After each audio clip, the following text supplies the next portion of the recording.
He got fired the same day I gave him a watch for his promotion. Name's Ray 58, retired forklift operator, been working longer than his diploma's been printed. Fluorescent lights buzzing, HR mumbling excuses. And there it was, my old company badge still in the drawer. Ever been told you weren't qualified by someone you raised? You're a burden, Dad. The words weren't meant for me, but I heard them anyway. The porch groaned under my boots as I stepped onto it, the wind pressing against the screens like a stranger needing in. Belleville had entered its skeletal season, trees stripped to nerves, cornfields bowed and brittle. And me, I stood there like another husk that had overstayed the harvest. I wasn't supposed to be home. The co-op had closed early for inventory software updates, some newfangled cloud system Clayton insisted they needed, and I figured I'd make myself useful trimming the dogwood. But as I turned the knob, that sentence stopped me in the doorway like a glass wall. He's a burden, Trina. He's costing us emotionally, financially. The voice belonged to my son. He said it low-clipped like a doctor delivering test results he already knew I wouldn't like. Trina didn't respond right away. Then a rustle paper, maybe. She muttered something about long-term options. And that's when the drawer slammed. I stepped back out before they heard the floor creak, slipped around the side, letting the wind catch the screen door so it clattered shut behind me. A show just in case they'd forgotten I lived here too. The porch swing weighted faded blue slats, and one armrest still rough from the summer. Clayton and I rebuilt it. He was 12, full of hammers and questions. Now he was 37 and full of spreadsheets and sighs. I sat down slowly. The swing barely moved. Just the faint scrape of rusted chains, like someone whispering old secrets through clenched teeth. The leaves were restless, skittering in loops across the driveway. Brown-orange, a few stubborn reds. All past their prime like me. From the porch I could still see the edge of the backyard, where Elise had planted her perennials. They'd gone dormant now, same as she had. Been 3 years, but in fall I always caught her scent in the air. Lavender mulch and cinnamon toast. Strange the things you remember when the house forgets you. Inside cabinets clicked open. Footsteps crossed tile. I knew that rhythm, Clayton pacing, measuring decisions against budget lines. He'd always been exacting like that even as a kid. Would count his Halloween candy twice before eating. I'd built this house with my own hands in 1980, took out a second mortgage to finish the upstairs. Elise picked the paint colors. I laid tile on my knees till they swelled. Clayton learned to walk on those floors. Now he called me a burden on them. My hand gripped the porch rail. Knuckles turned pale, blood retreating from the betrayal. Not rage, not even hurt, not quite. Just a quiet crack running along an old foundation. Then laughter erupted inside. Light, careless, it pierced deeper than yelling would have. A knife held backward, but driven in all the same. I released the rail, flexed my fingers until they tingled, reached into my jacket pocket. Cold coffee forgotten in a paper cup sloshed against my knee. I took a sip. Bitter, burnt, appropriate. After a while I stood, not abruptly, like a man rising to fetch his coat after church, slow, practiced, reluctant. My boots barely made a sound on the porch planks. The house looked smaller from here, like it had crouched over time. Or maybe I had. Inside, the hallway was dim. Dust motes caught the amber light from the kitchen. I walked past the closed door of Clayton's office and saw it just for a second. A manila folder sticking out, a house deed on top. My name still bold.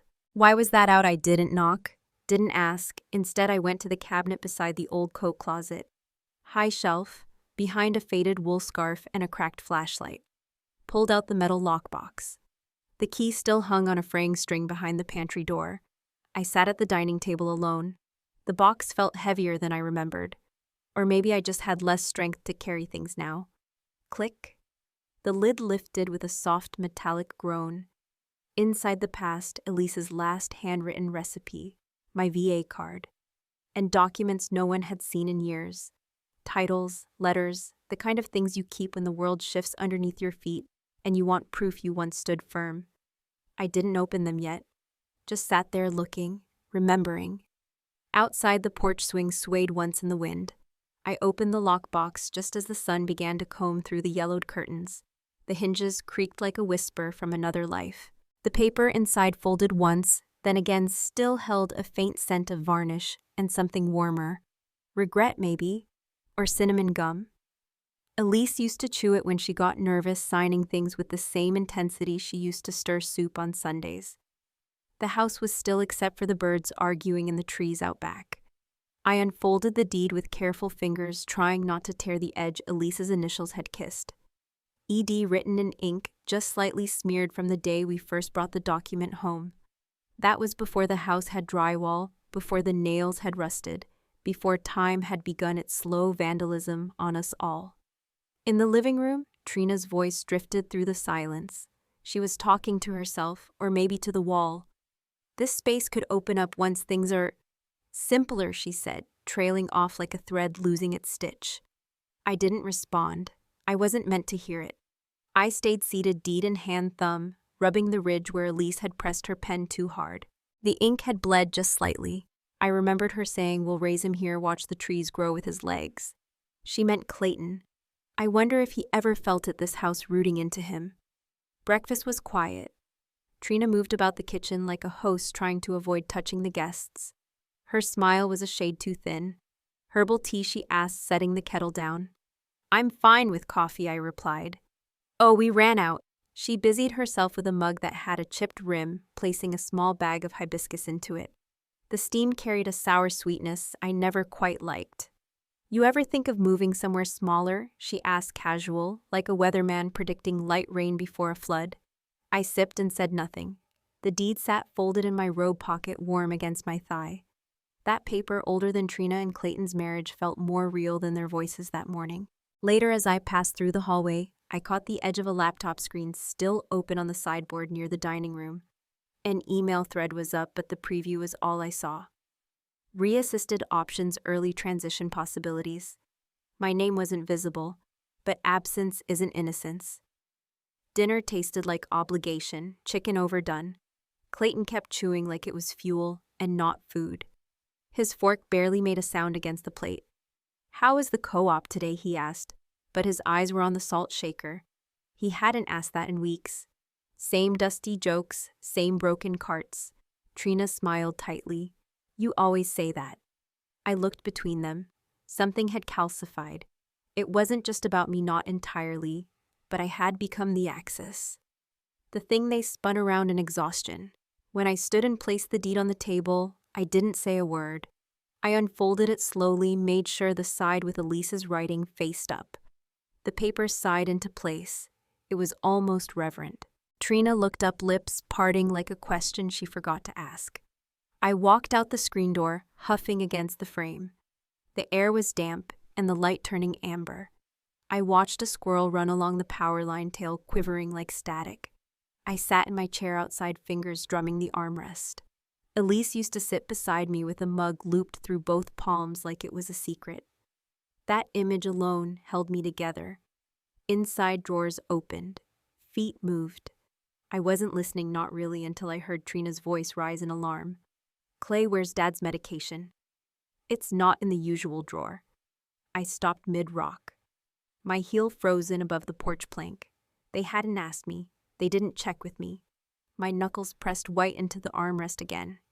Reverend Aldous didn't ask why I showed up on a Tuesday.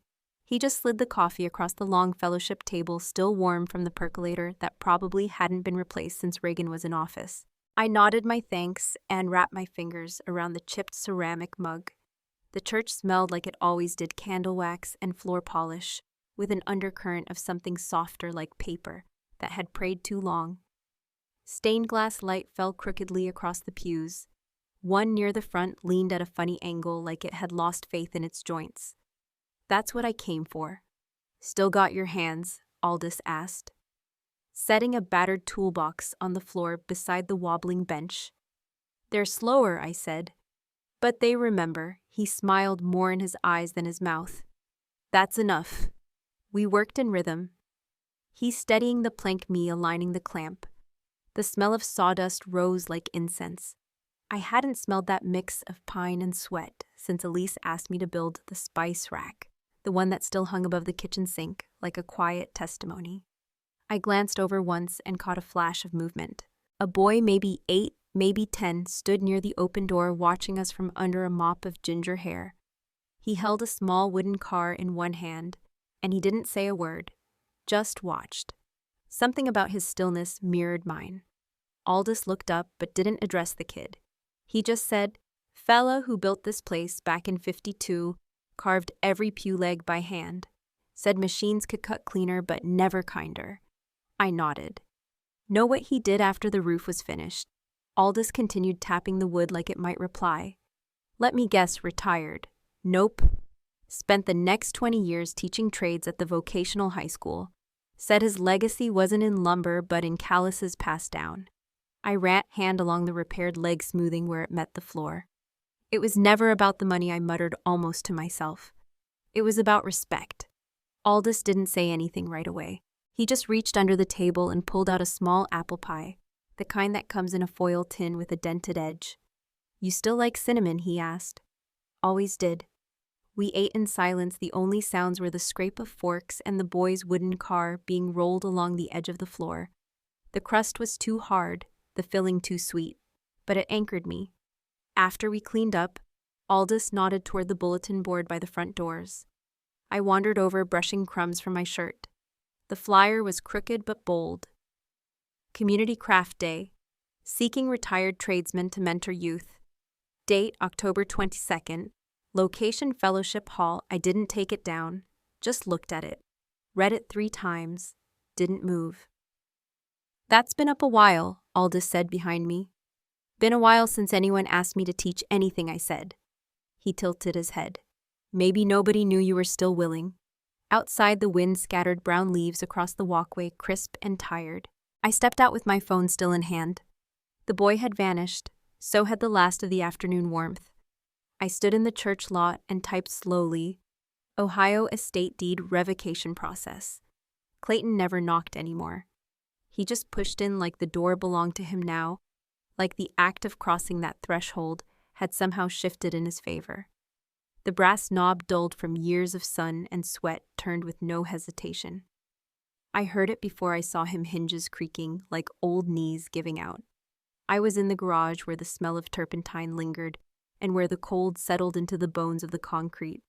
I'd lit the little space heater near my workbench, but it did little against the October wind threading through the seams in the siding. The rain on the tin roof made a rhythm I used to find comforting back when this house was a sanctuary, not a battleground. The rocking chair was halfway restored.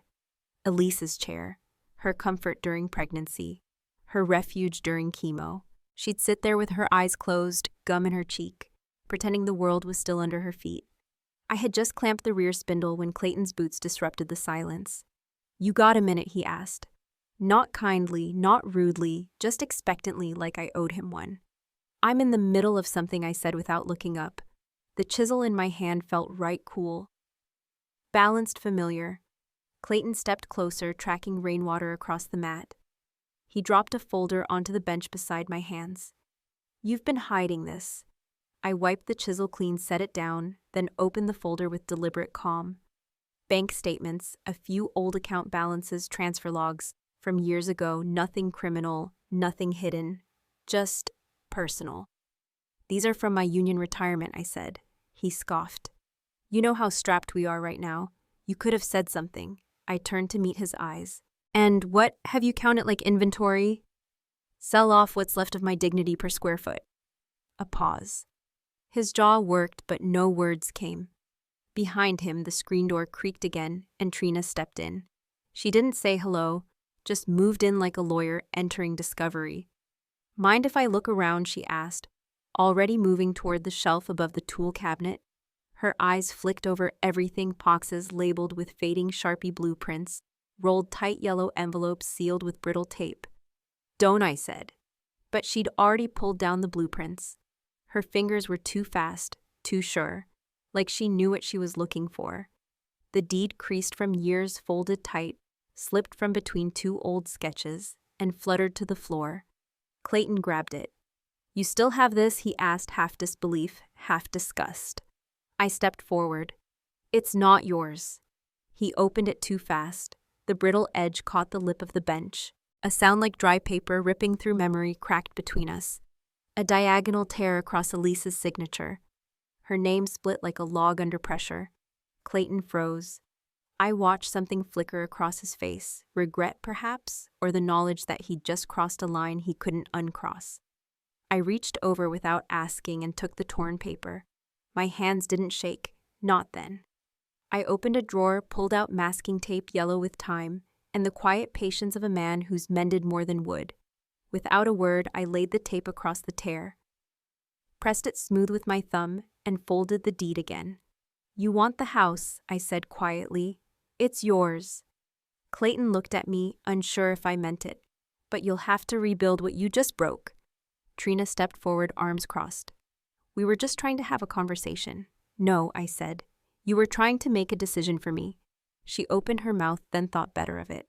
Clayton held his ground a moment longer, then turned and walked out. She followed slower, like she expected I might stop her. I didn't. The door slammed. Not hard, but enough. The heater hummed beside me, making no difference.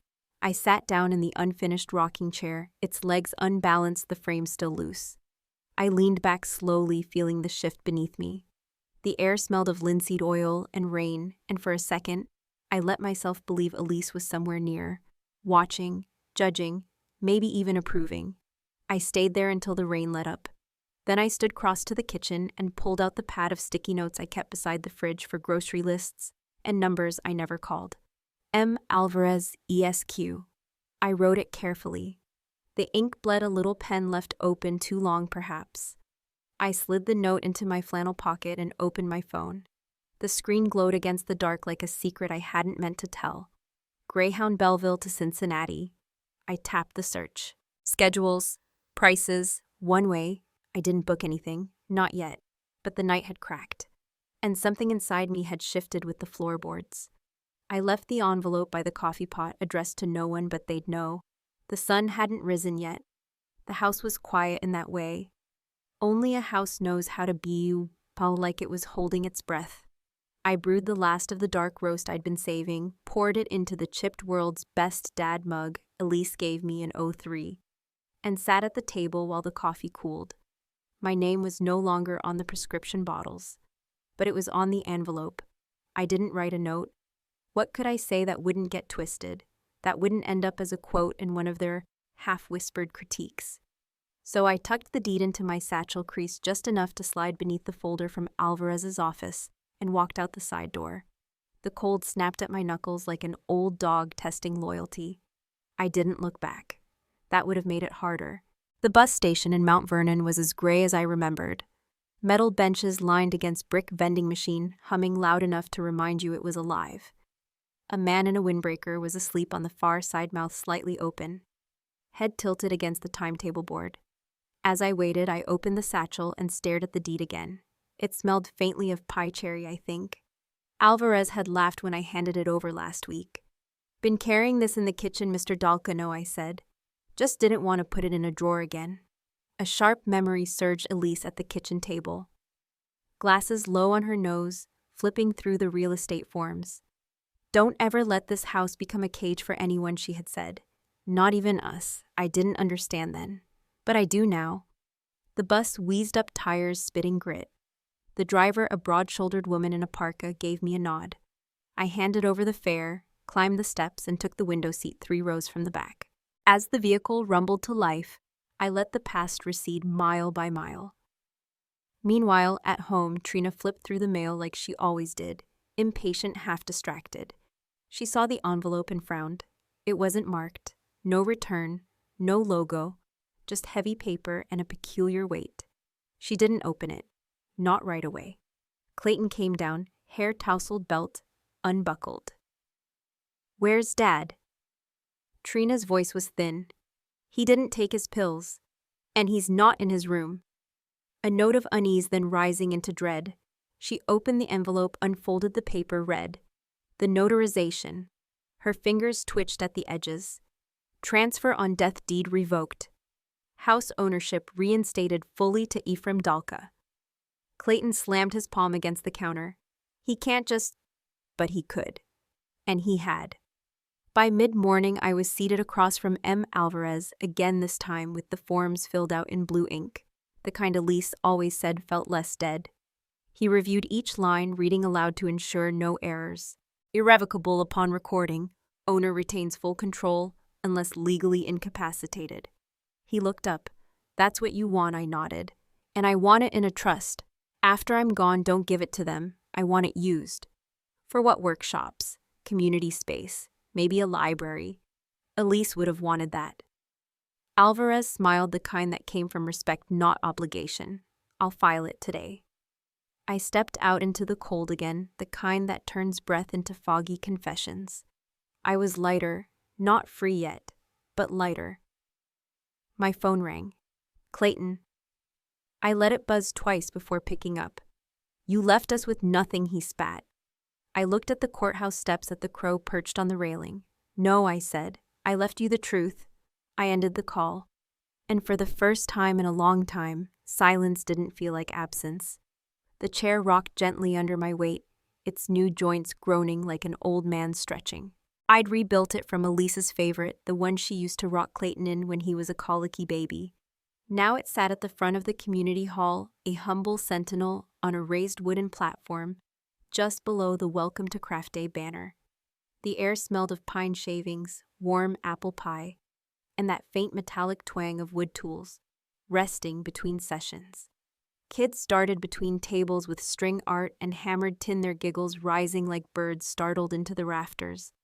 I sat at a simple workbench, guiding the sandpaper gently across a new rocker leg, 3 children leaning and 2 boys, and a girl probably all under 10. Steady, I murmured, my fingers brushing theirs. Let the grain tell you where it wants to go. Behind them, Reverend Aldous nodded once from the hallway doorway, arms crossed, coffee in hand. No need for words between us.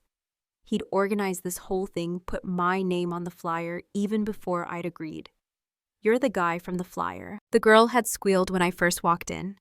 I just smiled and told her I was no one special. The deed sat laminated now, resting in a clear folder inside my satchel behind the table.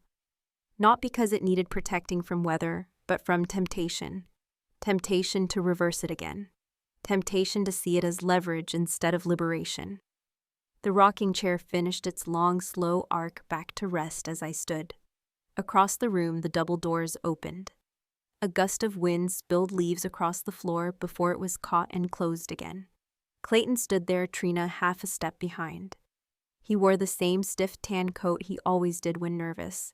His eyes found mine, then slipped away, wandering the hall like he wasn't quite sure where to focus. Trina's smile was tight, her gaze scanning the room like a realtor measuring square footage. Hey, Dad, Clayton said, eventually stepping closer. This is something. You came, I said, flatly unsure what I meant it to mean. I thought maybe we could talk. Come home. I am home, I said, nodding toward the chair, and the kids gathered around it like bees to honey. This is where I'm building now. Trina's lips parted, a breath caught behind them. Then she shut her mouth again. I pulled out the laminated deed and laid it gently on the workbench. It glinted under the hanging lights. I filed it. The house is no longer in transfer status. It's in trust, irrevocable. For who, Clayton asked, already knowing. For the next generation, a place to teach, to build, to pass on calluses that mean something. His eyes found the chair. This was Mom's, wasn't it? I nodded, hand resting on the smooth wood. And now it's theirs. For a beat, all you could hear was the rhythmic scrape of sandpaper from another table. Clayton reached out, fingers hovering above the rocker's armrest, then pulled back. Without another word, he turned and walked away, the wind pulling at the back of his coat as the door swung open and closed again. Trina lingered. She didn't step closer, didn't touch the chair, but her eyes, well, they didn't flinch. You're not who I thought you were, she said finally. No, I agreed. I've stopped trying to be.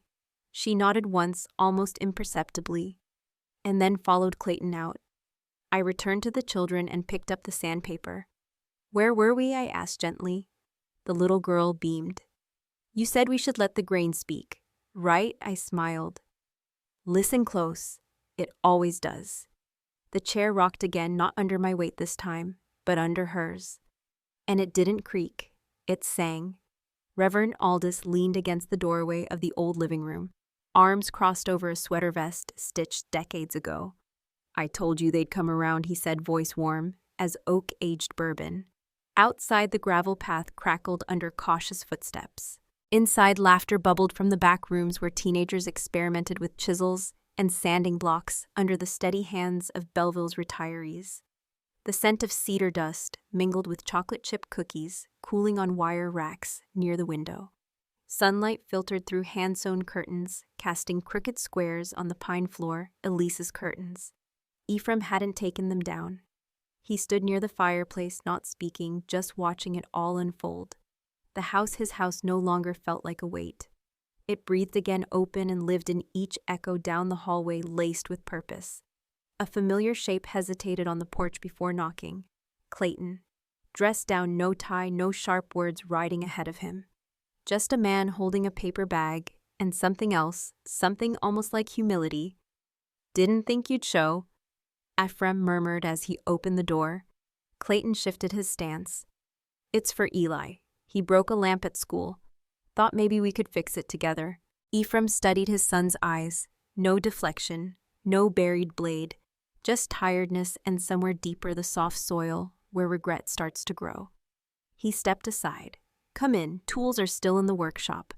They didn't speak as they walked through the house, past the teenagers hunched over half-built bookshelves, past the framed flyer of Elise's house, a home for hands and heart. The hallway smelled faintly of lemon oil and wood glue. In the garage-turned-workshop, the old lamp lay on the bench cord, frayed base dented. Clayton set it down gently. Eli asked if Grandpa was mad. He said, voice quieter than Ephraim remembered. "I told him you don't get mad. You just go silent." That scared him more. Ephraim picked up the brass base, turned it slowly. "He's not wrong." Silence stretched like putty.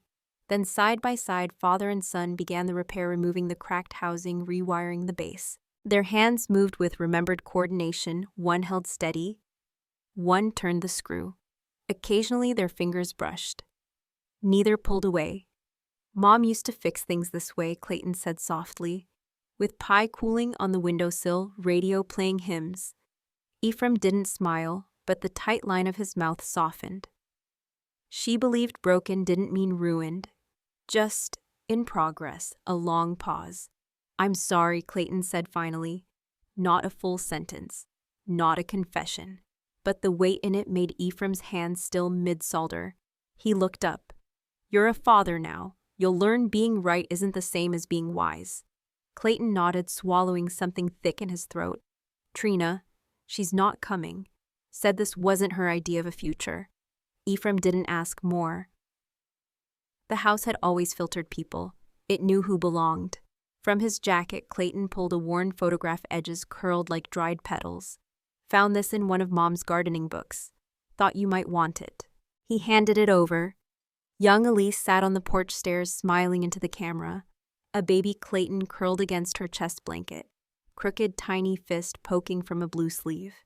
Behind them, the half-built porch railing stood crooked.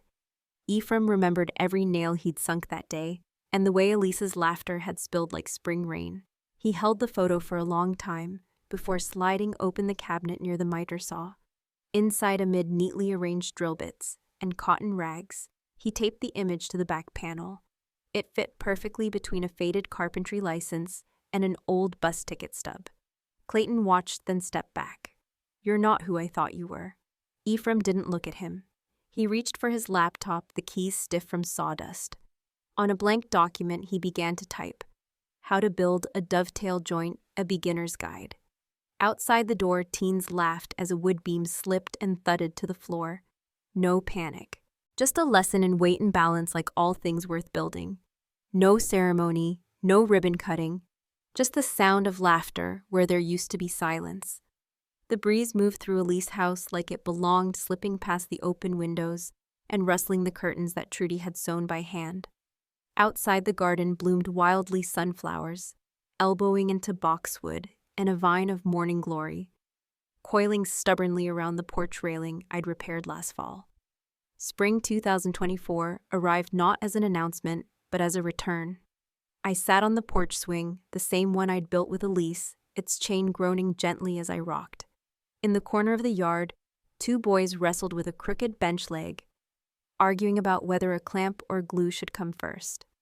Their voices carried punctuated by bursts of laughter. The bench would likely wobble, but it would hold. That was enough. Inside Sarah, one of our new mentors was showing a girl how to dovetail two stubborn pieces of oak. The girl wasn't much older than Clayton had been when we poured the foundation here. I could hear her voice as she traced something with her fingers, E plus E. "Who's that?" I smiled. Elise and Ephraim. She'd carved it lightly into the support beam the day we finished the upstairs bedroom. I never sanded it down. Reverend Aldous had retired last winter, but he still made his rounds, showing up once a week with a battered tin of cookies and a grin that asked for no explanation. He wandered through the house now, offering bites of snickerdoodle and quiet nods to the teens who'd grown used to him. When he passed the kitchen, he gave me a glance and a slight raise of the brow, his way of saying, "You did good." I nodded back. This morning, I'd handed over the last of the admin tasks to the board, a mix of local crafters, teachers, and retirees who'd found purpose within these walls. They asked me to stay on as workshop lead. I said yes, but part-time. The house needed voices younger than mine. On the workbench by the east window, a girl with wild curls presented me a ceramic mug. "It had a crack," she said. "I fixed it with epoxy and a little gold paint. That's how the Japanese do it, Kinski. The break becomes part of the story." I held the mug carefully. It was still warm from her hands. "Looks better this way," I told her. And I meant it. Behind her, near the entrance, hung a simple wooden frame. Inside, the deed to the house, voided of transfer, redrafted under community trust, was matted and mounted. "Gifted in memory of Elise Dalka. To build, not to own." People paused when they walked past it. Some touched the frame like a relic. Others nodded, then moved on. No one asked for more. The house didn't echo anymore. It hummed. I stood and walked slowly around the interior perimeter, noting handprints on the doorframe, sawdust settled into floor grooves, and a pair of work gloves left on the radiator too small for any adult. In the converted reading nook, the library shelves had grown. Kids donated books, now old manuals, DIY guides, even a binder labeled Ms. Elise's Recipes, rewritten by Josh and Ivy. Outside, Clayton had parked across the street, but didn't come in. He sat in the car with Sam, pointing out things through the window. Maybe one day they'd enter together, maybe not. I had learned not to rush forgiveness. Some wood needs longer to dry. A gust of wind fluttered the open blueprints on the table. I pinned them down with my palm. Plans for an extension garden shed, maybe a pergola. Something simple, something communal. As I turned to head back to the porch, I passed the support beam again. The girl from earlier was still there, her finger tracing the faint letters. "You ever feel like this house knows your name?" she asked, wide-eyed. I stopped. "Maybe it remembers the hands that built it," I said, and smiled. That afternoon, the light slipped through the window just enough to catch the hairline crack on the ceramic mug. Repaired but proud of it. The house didn't feel new, but it felt true. Sometimes the things we glue back together hold more than they ever did whole. I used to think I was a burden. Turns out I was the beam keeping the roof from caving in. If you've ever felt like you were being pushed out of your own story, maybe it's time to write a new chapter. Has life ever handed you a second chance in disguise? I'd love to hear about it.